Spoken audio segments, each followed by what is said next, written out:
وزیر اعظم شہباز شریف اقوام متحدہ کی جنرل اسمبلی کے اجلاس میں شرکت کے لیے پہنچ گئے ہیں۔ اب سے کچھ ہی دیر بعد وہ جنرل اسمبلی کے اجلاس سے خطاب کریں گے۔ وزیر اعظم شہباز شریف اقوام متحدہ کی جنرل اسمبلی کے اجلاس میں شرکت کے لیے پہنچ گئے ہیں۔ اب سے کچھ ہی دیر بعد وزیر اعظم شہباز شریف جنرل اسمبلی کے اجلاس سے خطاب کریں گے۔ اقوام متحدہ میں پاکستان کے مستقل مندوب بھی وزیر اعظم کے ہمراہ موجود ہیں۔ اس کے ساتھ ساتھ نائب وزیر اعظم اسحاق ڈار بھی وزیر اعظم کے ہمراہ موجود ہیں۔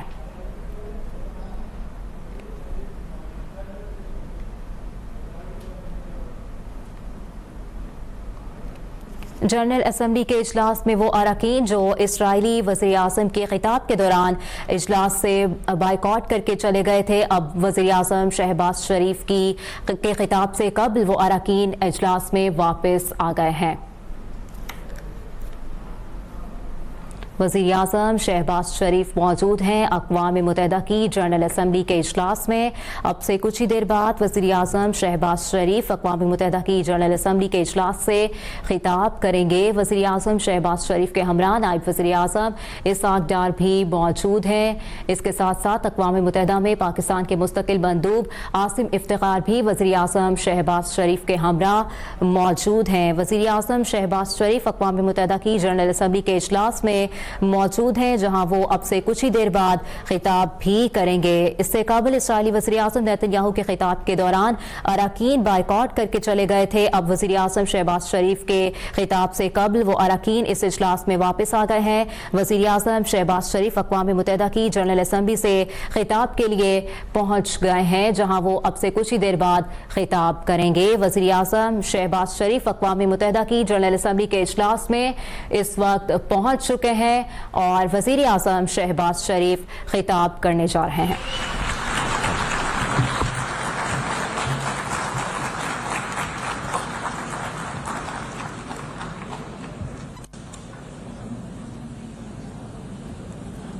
بسم اللہ الرحمن الرحیم۔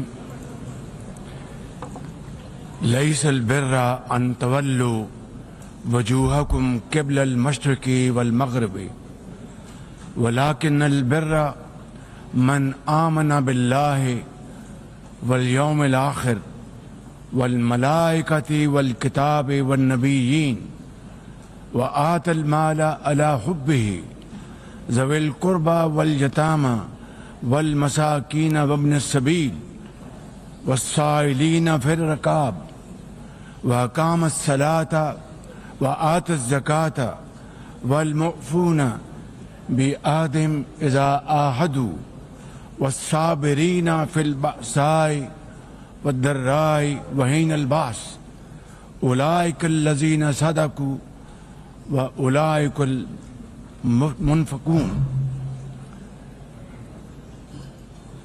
Madam President, Excellencies, ladies and gentlemen, Assalamu alaikum and a very good morning. I wish to congratulate Her Excellency Annalena Baerbock on assuming the presidency of the 80th session of the United Nations General Assembly. I also commend Secretary General Antonio Guterres for his bold leadership of the United Nations in testing times. Ladies and gentlemen, our world is more complex today than ever before. Conflicts are intensifying, international law is being brazenly violated, humanitarian crises are multiplying, terrorism remains a potent threat, disinformation and fake news undermine trust, climate change threatens our very survival, and more so countries like Pakistan. Today, multilateralism is no more an option, it is need of the hour. Excellencies, Pakistan's foreign policy, guided by the vision of Qaid-e-Azam Muhammad Ali Jinnah is based on peace, mutual respect and cooperation. We believe in the peaceful settlement of disputes through dialogue and diplomacy. Last year, from this very podium, I had warned that Pakistan would act most decisively against any external aggression. Those words of mine proved true. I hope it didn't. But then that is destiny. When in May this year, my country confronted unprovoked aggression from our eastern front, the enemy came shrouded in arrogance. We sent them back in humiliation, delivering our bloody nose. Excellencies, India sought to extract political gains from a human tragedy by spurning my sincere offer of an independent international investigation into the Pahalgam incident. Instead, it attacked our cities and targeted our innocent civilians. When our territorial integrity and national security were violated, our response was in accordance with the right of self-defense under Article 51 of United Nations Charter.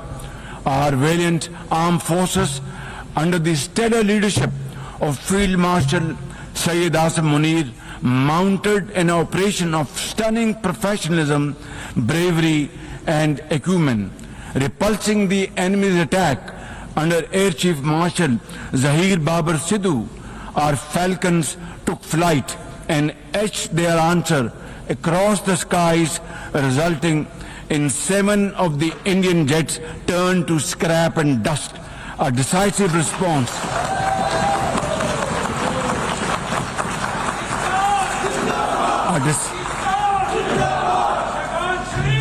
A decisive response to the aggressor that will echo through the annals of history. To the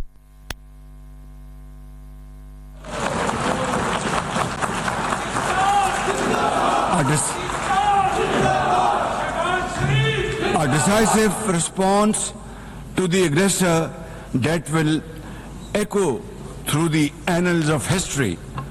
To the fearless architects of this victory, to every officer and soldier, heirs of our martyrs, their names are forever engraved in glory. To the mothers of our martyrs, their courage guides our path forward, and their sacrifice shall never be in vain, inshallah, God willing. And to every Pakistani, you stood as one unbreakable wall, a bunyanum marsus. Excellencies, though in a position of strength, Pakistan agreed to a ceasefire facilitated by President Donald Trump's bold and visionary leadership. We express our deep appreciation to him and his team for their active role in bringing about the ceasefire. President Trump's efforts for peace helped avert a more threatening war in South Asia. Had he not intervened timely and decisively, the consequences of a full-fledged war would have been catastrophic. Who would have lived to tell what happened? And therefore, in recognition of President Trump's wonderful and outstanding contribution to promote peace in our part of the world, Pakistan nominated him for Nobel Peace Prize. And I think this is the least we could do for his love for peace. And I think truly he's a man of peace. Ladies and gentlemen, we're also grateful to our friends and partners, including China, Turkey, Saudi Arabia, Qatar, Azerbaijan, Iran, UAE, and of course, UN Secretary General for extending their diplomatic support to Pakistan at this crucial time. Excellencies, we have won the war, and now we seek to win peace in our part of the world. And this is my most sincere and serious offer before this August Assembly of the World Nations. Pakistan stands ready for a composite, comprehensive and result-oriented dialogue with India on all outstanding issues. South Asia requires, ladies and gentlemen, proactive rather than provocative leadership. India's unilateral and illegal attempt to hold the Indus Water Treaty in abeyance defies the provisions of the treaty itself as well as the norms of international law. Pakistan has made it abundantly clear, and let there be no doubt once again in anybody's mind, as I said last year in this hall from this podium, we will definitely and ardently defend, inshallah, the inseparable right of our 240 million people on these waters. To us, any violation of this Indus Treaty represents an act of war. Ladies and gentlemen, through this august House, I wish to assure the Kashmiri people that I stand with them. The people of Pakistan stand with them. And one day soon, inshallah, India's tyranny in Kashmir will come to a grinding halt. Kashmir will gain its fundamental right to self-determination through an impartial plebiscite under the auspices of this very organization, United Nations. Excellencies, the plight of the Palestinian people is one of the most heart-wrenching tragedies of our times. This prolonged injustice is a stain on the global conscience and our collective moral failure. For nearly 80 years, the Palestinians have courageously endured Israel's brutal occupation of their homeland in the West Bank. Each passing day brings new brutality, illegal settlers who terrorize and kill with impunity, and nobody can challenge them and question them. And in Gaza, Israel's genocidal onslaught has unleashed unspeakable terror upon women and children in a manner we have not witnessed in annals of history.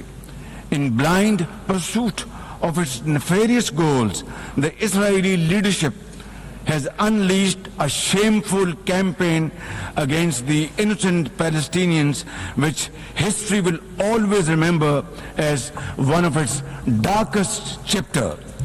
But speak we must, Madam President, we must speak, and speak loud and clear.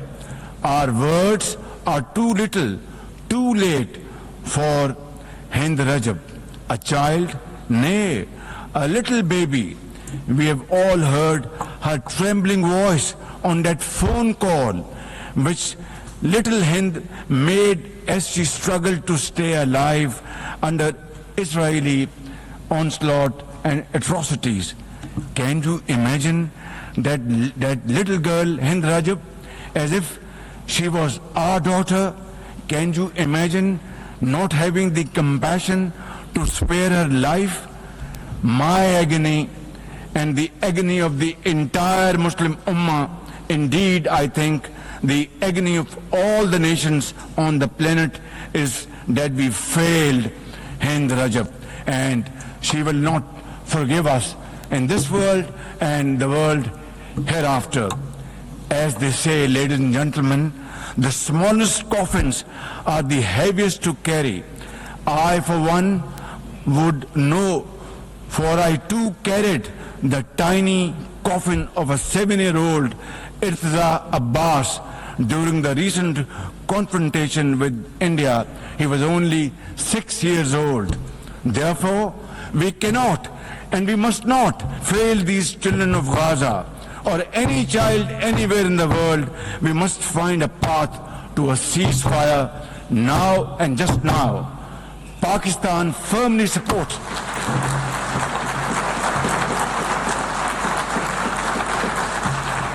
Ladies and gentlemen, Pakistan firmly supports the demand of the Palestinian people for the establishment of a sovereign Palestinian state with pre-1967 borders and Al-Quds Sharif as its capital. Palestine can no longer remain under Israeli shackles. It must be liberated and liberated with full commitment and full force.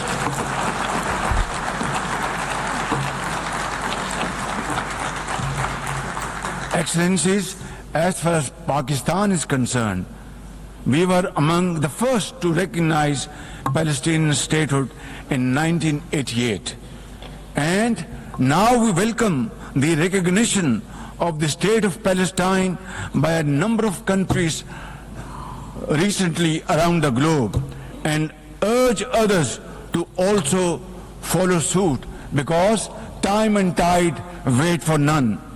We are further grateful for President Trump's timely initiative to invite Arab Islamic states 3 days ago here in this building for a consultative session at the United Nations, and I was also part of that consultative process. And I think, and I hope and pray to God that it has rekindled hope for a ceasefire in the nearest future, for which the credit must again be attributed to President Trump for this peace initiative. Excellencies, Israel's recent attack on Doha and its continued violations of the sovereignty and territorial integrity of numerous countries is reflective of its rogue behavior. Pakistan stands unwaveringly with our brothers and sisters in Qatar. We also support all efforts for a peaceful resolution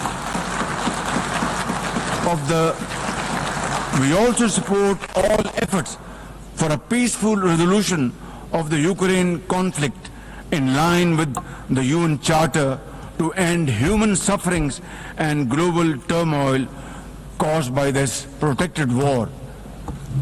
Madam President, Pakistan condemns terrorism in all its forms and manifestation. For over 2 decades, Pakistan has been at the front line of global counter-terrorism efforts, having suffered over 90,000 people. We lost 90,000 people of our country, babies, children, mothers, sisters, brothers, elderly people, doctors, engineers, and also suffered economic loss of $150 billion. Please tell me, put your hand on your heart, that what can be a bigger manifestation of our commitment to fight terrorism and erase it not only from the face of Pakistan but from the face of this global world. And I believe a man killed in New York is a man killed in Lahore, a man killed in Islamabad is a man killed in London.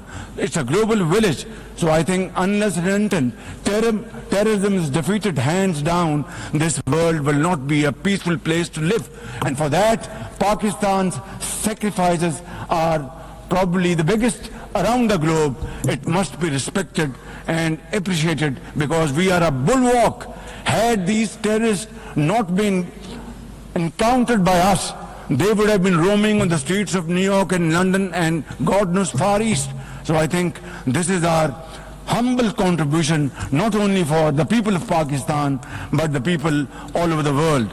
Today we face externally sponsored terrorism, particularly from foreign-funded groups such as the TTP, Fitna al-Khawarij, Fitna al-Hindustan, BLA, and its Majid Brigade. Operating from Afghan soil, these groups are responsible for some of the most heinous attacks inside Pakistan, including the dastardly Jafar Express train incident earlier this year, the train was hijacked and 400 people were kept for days and weeks, and mercifully, by Allah Almighty's grace, our armed forces and law enforcing agencies were able to recover them. Now, as an immediate neighbor and a brotherly country of Afghanistan, Pakistan has a direct stake in a peaceful Afghanistan. We believe that the key to development and prosperity lies in regional stability and connectivity. Pakistan continues to engage with all partners to extend humanitarian assistance, promote economic recovery, and encourage inclusive political framework in Afghanistan. The interim Afghan government must, however, uphold human rights, including women's rights. Above all, we expect that Afghan interim government to take effective action against terrorist groups and to ensure that Afghan soil is not used for terrorism against any country. Ladies and gentlemen, there must be no space for hate speech, discrimination or violence against any person or against any religion. Hate-driven ideologies such as India's Hindutva driven extremism pose a danger to the entire world. While there is growing recognition of the dangers posed by Islamophobia, the imperative of effectively combating this menace can hardly be overemphasized. Pakistan welcomes the appointment of a UN Special Envoy to combat this scourge. Ladies and gentlemen, while we are confronted with the climate crisis, it demands the most urgent collective action. In 2022, Pakistan faced massive floods of humongous proportions that caused huge losses amounting to $34 billion and many valuable lives lost. This year again, we are dealing with another mega flood with thousands of villages washed away from the face of the earth. Millions of people displaced, more than 1,000 killed, and billions of dollars of crop, livestock and property washed away, lost to flood waters. Our nation stands united in these testing times, and we are dealing with this natural calamity with remarkable resilience by the grace of God. I have declared a climate emergency to cope with this challenge. The catastrophic floods of 2022 and 2025 this year are glaring examples of loss and damage caused due to climate change. Pakistan, to the contrary, my honorable guests in this hall and through the cameras around the globe, Pakistan contributes less than 1% of global emissions annually. Yet it continues to face the relentless brunt and muddy waves of climate change. And then we are told to borrow loans and add on to our debt, huge debt pillars we have over the period of time. This is not fairness. This is not equality. This is not justice. This is not fair play. How can you expect a country which is a developing country facing humongous flood challenges every year due to climate change and no fault of ours, and yet we are told to borrow more loans? I think borrowing loan would be destroying your economy. We will be better off than not borrowing loan and standing on our own feet, working hard, tirelessly, blood and sweat, and we will inshallah make Pakistan a great country, inshallah. Ladies and gentlemen, while we deal with climate change, I bear good tidings on the domestic economic front. Socio-economic development and the welfare of our people are among my government's foremost priorities. we have successfully implemented deep-rooted structural macroeconomic reforms, modernized and broadened our taxation system, intensified efforts to mobilize productive investment, and embraced digitization, AI, and crypto as the tools of the future. Strategic partnerships, including our all-weather cooperation with China through the China-Pakistan Economic Corridor under President Xi Jinping's landmark Belt and Road Initiative, are contributors to our progress as I speak. I admire the vision and foresight of President Xi Jinping, whose recently launched Global Governance Initiative, along with other global initiatives, offers a comprehensive framework for a more just, fair and inclusive development. Excellencies, as a non-permanent member of the UN Security Council, Pakistan is playing its constructive role in conflict prevention. The unanimous adoption of Resolution 2788 under our presidency of the Council has renewed our collective commitment to multilateralism, respect for the UN Charter, and effective implementation of UN Security Council resolutions. Excellencies, at the end, let me assure you that Pakistan will always stand for peace, justice and development, for a revitalized United Nations, and for cooperative and multilateralism that is fair and inclusive and delivers for all. Therefore, let this 80th anniversary not simply commemorate history, let us make history and chart a future for the next 80 years with these United Nations as enduring hope for global good. Let us truly strive to become better together. Thank you very much. United Nations, long live. God bless you. वज़ीर-ए-आज़म शहबाज शरीफ अक़वाम मुत्तहिदा general में इजलास से खिताब कर रहे थे। उन्होंने कहा कि हमें गजा में हर सूरत जंग बंदी का रास्ता निकालना होगा। मजीद उन्होंने कहा कि पाकिस्तान खुद मुख्तार फ़लस्तीनी रियासत के क़याम की भरपूर हिमायत करता है। फ़लस्तीन मजीद जंजीरों में नहीं रह सकता। वज़ीर-ए-आज़म शहबाज शरीफ ने कहा कि आज की दुनिया पहले से कहीं ज्यादा पेचीदा है। दहशतगर्दी दुनिया के लिए संगीन खतरा बन चुकी है। दुनिया भर में तनाज़ात शिद्दत इख्तियार कर रहे हैं। गुज़िश्ता साल इसी प्लेटफॉर्म से खबरदार किया था कि पाकिस्तान किसी भी जारहियत पर फैसला कुन इकदाम करेगा और ये अल्फाज सच साबित हुए। वज़ीर-ए-आज़म शहबाज शरीफ अक़वाम मुत्तहिदा जनरल असम्बली के 80वें इजलास से खिताब कर रहे थे। वज़ीर-ए-आज़म शहबाज शरीफ ने कहा, गुरूर में मुब्तला दुश्मन को जिल्लत का सामना करना पड़ा। भारत ने पहलगाम वाक़े की तहकीकात में ताउन की पेशकश का मुस्बत जवाब नहीं दिया। भारत ने इंसानी अलमिया से सियासी फायदा उठाने की कोशिश की। शहबाज शरीफ ने कहा कि भारत ने शहरी इलाकों पर हमला करके मासूम शहरियों को निशाना बनाया। भारत की जानिब से सरहदों की सालमियत और कौमी सलामती की खिलाफ वर्जी की गई। वज़ीर-ए-आज़म ने मजीद कहा कि पाकिस्तान ने अक़वाम मुत्तहिदा के चार्टर के आर्टिकल 51 के तहत अपना हक़ दिफा इस्तेमाल किया। मुसल्लह अफ़वाज ने फील्ड मार्शल सैयद आसिम मुनीर की क़यादत में जुर्रत का बेमिसाल मुज़ाहरा किया। Air chief marshal Zaheer Ahmed Babar की क़यादत में शाहीनों ने दुश्मन को अपनी महारत दिखाई। भारत के साथ जंगी तैयारों को मलबे का ढेर बना दिया। वज़ीर-ए-आज़म शहबाज शरीफ ने मजीद कहा कि हमें गजा में हर सूरत जंग बंदी का रास्ता निकालना होगा।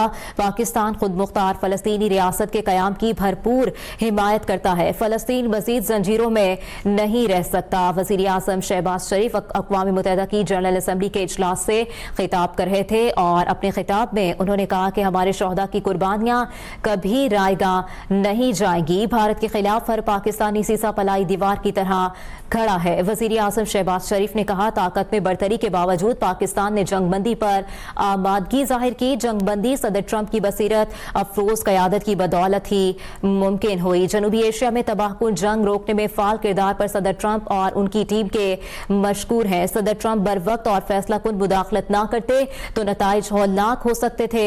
चीन, तुर्किया, ईरान, सऊदी अरब, कतर, अजरबैजान, यूएई की क़यादत के मशकूर हैं। सेक्रेटरी जनरल अक़वाम मुत्तहिदा ने भी फाल किरदार अदा किया। वज़ीर-ए-आज़म ने मजीद कहा कि नाजुक वक्त में सिफारती हिमायत पर दोस्त मुल्कों और शराकत दारों के शुक्रगुजार है। पाकिस्तान ने अमन के लिए किरदार अदा करने पर सदर ट्रंप के लिए नोबेल अमन इनाम का भी कहा। वजीर आजम ने सदर ट्रंप को अमन का अलम बरदार भी करार दे दिया। वजीर आजम शहबाज शरीफ अक़वाम मुत्तहिदा की जनरल असम्बली के 80वें इजलास से खिताब कर रहे थे। अपने खिताब में उन्होंने कहा कि आज की दुनिया पहले से कहीं ज्यादा पेचीदा है। दहशतगर्दी दुनिया के लिए संगीन खतरा बन चुकी है। दुनिया भर में तनाज़ात शिद्दत इख्तियार कर रहे हैं। गुज़िश्ता साल इसी प्लेटफॉर्म से खबरदार किया था कि पाकिस्तान किसी भी जारहियत पर फैसला कुन इकदाम करेगा और ये अल्फाज सच साबित हुए। वजीर आजम शहबाज शरीफ ने अपने खिताब में कहा कि हमें गजा में हर सूरत जंगबंदी का रास्ता निकालना होगा। पाकिस्तान खुद मुख्तार फलस्तीनी रियासत के क़याम की भरपूर हिमायत करता है। फलस्तीन मज़ीद जंजीरों में नहीं रह सकता।